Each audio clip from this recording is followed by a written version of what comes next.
राधे राधे। जय बिहारी जी की। संतों के मुख से बड़ी सुंदर बात सुनी थी मैंने कि एक बार ठाकुर जी के साथ कोई ना कोई रिश्ता बना लीजिए और उस रिश्ते को निभाने की जिम्मेदारी स्वयं हमारे ठाकुर जी लेते हैं। और ये मेरा स्वयं का अनुभव भी है। और आपने मामा जी प्रयागदास जी के बारे में तो सुना ही होगा कि जब वो छोटे थे तो किस तरह जिद पकड़ के निकल गए थे अयोध्या जी के लिए कि मैं तो अपनी जीजी जानकी जी से पहले राखी बनवाऊंगा, उसके बाद ही कुछ खाऊंगा पीऊंगा। 3 दिन तक भूखे प्यासे रहे थे अपनी जीजी सीता जी के इंतजार में। फिर हमारी किशोरी जी तो है ही इतनी करुणामयी, आई थी और आके अपने भाई को राखी बांधी थी और तभी से उनका नाम मामा जी हो गया। आज सारा संत समाज उन्हें मामा जी कह के बुलाता है। इसी तरह अयोध्या जी में ही एक मैया रहती थी, वो वहां की बहू थी और हमारे रामलला जी को अपना पुत्र स्वरूप में मानती थी।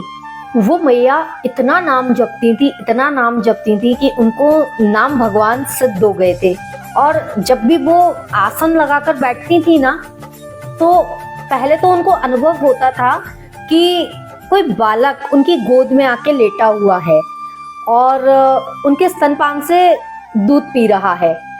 और धीरे धीरे ऐसा अनुभव करते करते उन्हें साक्षात हमारे प्रभु हमारे रामलला जी के दर्शन होने लगे थे। वो जब भी आसन लगाकर बैठती और कुछ समय बाद तो ऐसा हुआ कि उन्हें आसन लगाने की भी जरूरत नहीं पड़ती थी। वो जैसे ही बैठती थी और देखती थी कि एक बालक उनकी गोद में आके, प्रभु हमारे रामलला सरकार उनकी गोद में आकर बैठ जाते थे और खुद ही उनके आंचल से दूध पान करने लगते थे। और ये बिल्कुल सत्य घटना है। एक बार की बात है, मैया अपने दरवाजे के बाहर खड़ी हुई थी और बड़ी सुंदर एक बारात जा रही थी, एक नव किशोर की। तो मैया के मन में भाव आया कि मेरे लाला भी 9 वर्ष के हो गए हैं। आप सोचिए, 9 वर्ष तक रामलला जी ने उन मैया का दूध पान किया है। तो मैया ने सोचा कि मेरा लाला भी 9 वर्ष के हो गए हैं, अब मुझे भी इनका ब्याह कराना है। अब क्या दूध ही पीते रहेंगे? कब तक दूध पिएंगे? ब्याह कब करेंगे? राज्य कब संभालेंगे? तो अब आने दो लाला को, आज से मैं लाला को दूध नहीं पिलाऊंगी। और मैया ने क्या किया कि अब प्रभु तो आए, जैसे आसन पे बैठी और हमारे रामलला सरकार बस आ गए जल्दी से और दूध पीने लगे। तो मैया ने क्या किया कि अपना आंचल पकड़ के बैठी थी। मैया ने कहा, नहीं लाला, आज से आप दूध नहीं पिएंगे, आप बड़े हो गए हैं, ठीक है, अब मैया का ही दूध पीते रहेंगे, आपको ब्याह नहीं करना। आज भी वो लीला, वो घटना सुप्रसिद्ध है। पूरी अयोध्या नगरी शामिल थी उस विवाह में। ऐसा विवाह उन मैया ने अपने रामलला सरकार का किया था कि संत जन गवाही देते हैं उस बात की आज भी। अब सोचिए कितनी मधुर लीला, कितनी दिव्य लीला ठाकुर जी की कि मैया ने प्रेम संबंध बनाया था। बस बनाते तो हम भी हैं, फर्क इतना रहता है कि हम उस प्रेम संबंध के साथ दुनिया को समेटे हुए बैठे हैं। और मैया पूर्ण निष्ठा भाव से लाला को समर्पित हो गई थी, रामलला सरकार को समर्पित हो गई थी। अपने लाडले पुत्र अपने रामलला सरकार का ब्याह करने के बाद मैया ने रामलला सरकार को दूध पिलाना बंद कर दिया था, क्योंकि अब लाला बड़े हो गए हैं ना, ब्याह हो गया है। अब तो मैया का ये भाव था कि मेरे लाला अपनी धर्म पत्नी जानकी जी के साथ अपने गृहस्थी में बड़े सुखी हैं और अपना राजकाज्य संभाल रहे हैं। इसी लीला के बाद एक बड़े वैष्णव जन हुए हैं, वो मैया से मिले। देखिए कई जगह संप्रदायों में हमारे ठाकुर जी को ना सिर्फ प्रियतम, सिर्फ पति भाव से देखा जाता है। अलग अलग संप्रदाय हैं, अलग अलग स्वरूपों से ठाकुर जी की सेवा होती है। कोई कहीं संप्रदायों में उन्हें वात्सल्य भाव से माना जाता है, कहीं पर पति रूप से माना जाता है, कहीं पर सखी सहचरी मंजरी गण स्वरूप से ठाकुर जी की सेवा की जाती है।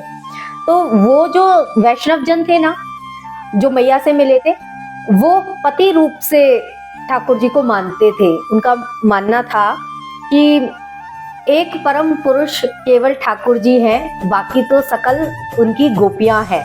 और ये वास्तविक सत्य भी है। लेकिन जब हम भाव करते हैं ना, कोई रिश्ता बनाते हैं, तो ठाकुर जी पहले उस भाव को पूरा करते हैं। वैष्णव जन जो मैया से मिले ना, तो मैया से कहते हैं कि अरे मैया, आप ऐसे पुत्र मानती हैं, ऐसा थोड़ी होता है। श्री कृष्ण तो, राम जी तो सिर्फ प्रियतम भाव में रहते हैं, ठाकुर जी तो सिर्फ पति रूप में है। वो तो सिर्फ आपका भाव है, इसलिए आपने मान लिया, और अब जो हुआ सो हुआ, आप तो उन्हें पति रूप में मान लीजिए। तो मैया को क्रोध आ गया।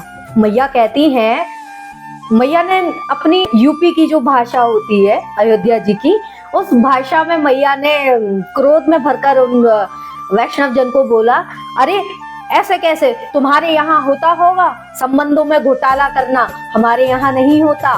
और जिस पुत्र को अपना दूध पिलाया है 9 साल, आज बाको मैं खसम बना लूं अपनो, ऐसा हमारे यहाँ ना होते। तो ये सुन के तो वो वैष्णव जन के अश्रु रुकने का नाम नहीं ले रहे थे। उनका शरीर पूरा कांप गया और मैया के चरणों में गिर गए कि मैया मुझे क्षमा कर दो। मतलब इतनी प्रभु की अद्भुत लीला है। ये प्रसंग, लीला प्रसंग मैंने बहुत समय पहले सुना था किन्हीं वैष्णव संत जी के मुख से। तो बहुत सुंदर लीला ये मुझे लगी, तो सोचा आप सबके साथ शेयर करूं ये लीला। यदि आपको पसंद आई हो तो वीडियो को लाइक करके शेयर जरूर कीजिएगा। कमेंट में हमारे रामलला सरकार के लिए जय श्री राम जरूर लिखिएगा, और चैनल को सब्सक्राइब जरूर कीजिएगा जो लोग पहली बार हमारे चैनल पर कथा सुन रहे हैं। तो फिलहाल के लिए जय श्री राम, राधे राधे, जय बिहारी जी की।